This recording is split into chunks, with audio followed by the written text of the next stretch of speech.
So it's just someone mentioned Hate Eternal, and I just wanted to ask about it too. So I don't know if there was something between the bands you mentioned and getting the Hate Eternal gig, but I definitely knew we had some interest in that. So you want to catch us up to that and how that came By the about? way, you're the fourth Hate Eternal drummer we've had on the show.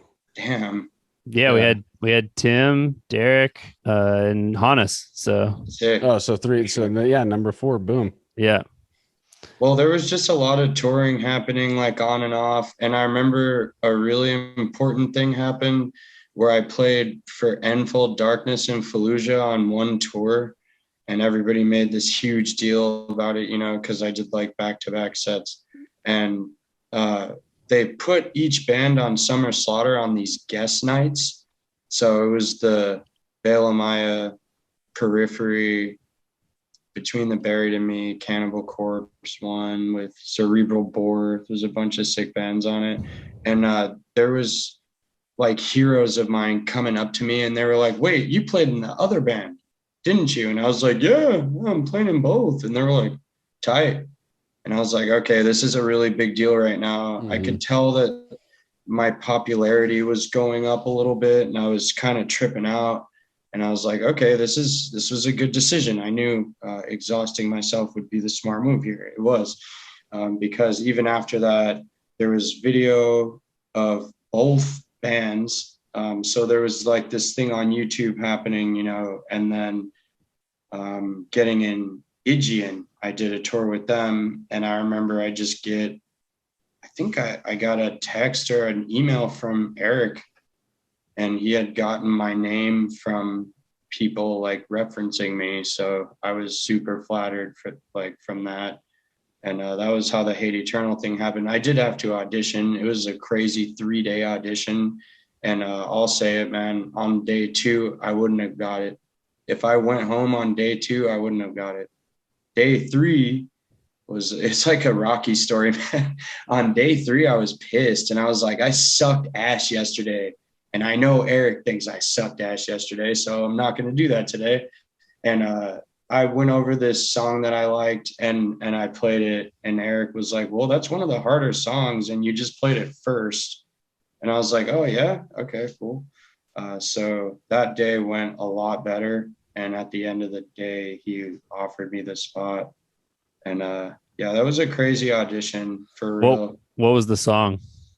Lake Ablaze was the Sick. song that like kind of convinced Erik that I wasn't fucking around, I guess. Like he could see like a different energy that day. I guess I probably wasn't as nervous, it was day 3, like we were cool now, chilled a little bit. So with Hate Eternal, so yeah, how many tours was that? And you did that fucking really awesome album, Infernus. Yeah, yeah. So that was like a 3-year stint with the band. Not that long. I think Okay. it's probably like 2 years or something. It was a while to get the album done. And then we had this tour cancel, which sucked. And then we did the B-side Lorna Shore Black Crown Initiate tour, which that was really cool. Interesting lineup, very diverse little package there. It was fun. Yeah, I mean, how did that material compare to the previous touring you had done in terms Oh of like man, difficulty and yeah. it was from Oceano to Hate Eternal. So like I had like this lax, like more improvisational set that I would do, which was so tight, dude. Like I could do a lot of different things in Oceano. And then in Hate Eternal, it was more like got to kind of stick to it, and it was way faster. So I had a lot of 1-foots to practice because Erik likes 1-foots a lot and I hadn't done them yet very much. So I'm really thankful because now I can do left foot led 1-foots, and it's really nice for economy on a show. I switch back and forth sometimes. I have to thank Erik for that because I was like practicing in front of Oprah masterclass for like an hour long show. I would do like 3 or 4 of them, just doing 1-foots. You guys ever seen that? Oprah's masterclass was tight. They would No, have dude, like, but I I almost seen, laughed, but I didn't want to like offend no, you. no, it was like this other show. It would just be whatever, like Billy Bob Thornton's story was tight. His was sick. And I remember just one footing through his whole thing and not even noticing what I was doing because this dude was killing it. It was tight. Hell yeah. And That's yeah, sick. so even for that short time with Hate Eternal, I really grew as a player, learned a lot about touring and stuff. Eric's really professional. He's all about like never missing or being late or messing around. So it was good. You know, I've had some more party oriented tours that might have been, you think, more fun, but damaging after it all. God, that music, dude, that's like climbing up a mountain like backwards. Like, Dude, I had Ah, dreams about like- that, man. When I was in Hate Eternal, I was having lucid dreams about climbing mountains and shit. What? Really? It was the hardest thing I've Jesus, ever dude. done in my life. Damn, dude.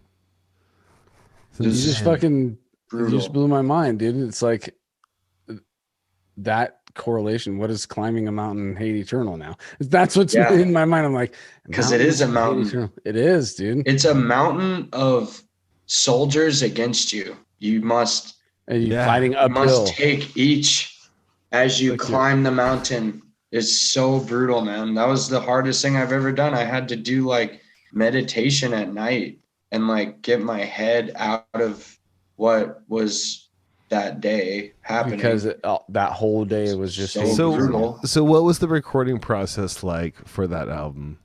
God, dude. All right, man. I'll spill it. Dude. Eric will be happy that people know about this because he is about that military. He kind of compared it to like football, which I don't watch football, but the way Yeah. he explained it, it makes perfect sense. He's trying to get the best out of me, even beyond what I think I'm capable of, which he Mhm. did, and he Mhm. did get me to do things that I didn't even think I could do. And the way he did it was pretty interesting. So a huge thing for me when we started was he had a click that would speed up every 30 seconds or like 41 minute, whatever. And it would go from like 210 to 300. So about at 9-10 minutes, you're playing at 300, whatever you choose to play, which for me is not double bass. But I was like doing like skank beats and like, you know, two-handed blast stuff and like trying to do some little short fills, and then you start it over. So that was the first step. Then he would have me play like for hours a day, of course. Then the next thing we did, which was really weird to me, was we recorded all 10 songs every day for like, I don't want to get this wrong. Let's say 3 or 4 days conservatively. It might have been more than that. Jesus. So by the time we like would do 2 or 3 songs a day, I'm not going to say it was easier, but I knew like that I would be in there for hours, you know? So it was brutal. There was a day where we were doing this song that was like 270 and I couldn't do it. I was like tired. I was like dude. It's done or whatever. And Eric's just like, let's cut it, man. Like you've had enough. Like, let's just like call it, like, let's regroup. Mhm. The next day we did it, you know? So that Yeah. kind of thing is going to happen with albums like that. Yeah, for sure. dude. It was scary, man. Like It's I sick. couldn't play those tempos. Like, so I had to try to get as close as I could. There's very little editing on that album and like no quantizing. Yeah. So it's very real and you can hear struggle. But yeah, man, that was one of the best experiences I could have ever had because Erik taught me so much, man. There was late night talks like about like Morbid Angel tours when he was on tour with Pantera and fucking Motorhead. Yeah, dude. And there's just endless crazy philosophical banter going back and forth, like because what we did was something great those days. So after, you know, we're chilling back and like, damn, man, just start really talking about life. It's tight. Eric's Hell a good yeah, dude dude. to chill with. He'll Eric- teach you something.